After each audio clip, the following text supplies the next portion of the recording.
This month, 8 News is sharing stories about why we're taking the lead on the walk to end Alzheimer's in November. Yeah, we've done a lot of stories about this. Today, 8 News reporter Sydney Cameron has my walk story.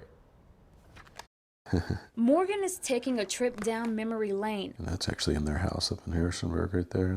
A trip that his grandmother, more affectionately called Gregum. was not able to do before she passed away because she had dementia. It was very sad to see her start to slip away. But he has enough great memories for the both of them. If you didn't want to eat dinner, she'd bring you out sugar cereal and put it in front of you and let you have sugar cereal. From the time he was a baby, Gregum was there, holding or hugging him like after his high school graduation. I have very fond memories of all the fun that we've had, and I've taken my kids to some of the spots that she took.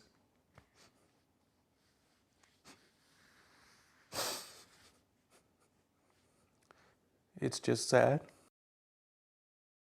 Gregum's journey with dementia began when Morgan was in his 20s. She loved to go walking in her neighborhood, but started getting confused and lost. Soon after, the family moved her into an assisted living home where Morgan would visit. You know, sometimes it was, "Hey Morgan, how are you?" But sometimes it was, "Nice young man, do you want to walk with me today?" And walk they would.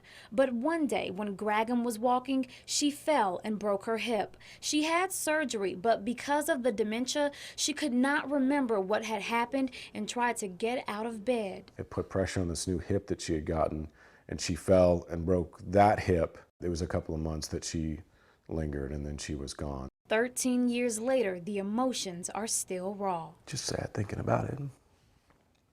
But I had great memories with her. Memories keeping Gregum alive. She is why Morgan walks to end Alzheimer's. Sydney Cameron, 8 News.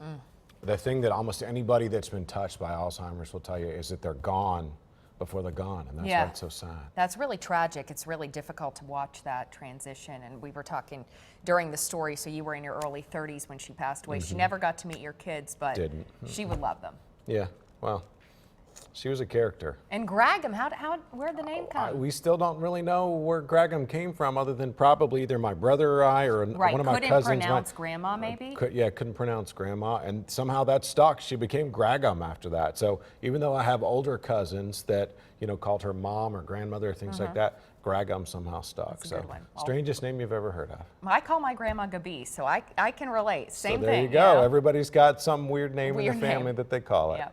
So that's her legacy, Gregum. Thanks for sharing your story, Morgan. For sure. And remember, join 8 News on November 7th for the Walk to End Alzheimer's. We will be out there walking to find a cure. You can learn so much more on our website, WRIC.com. Stay with us. We're right back.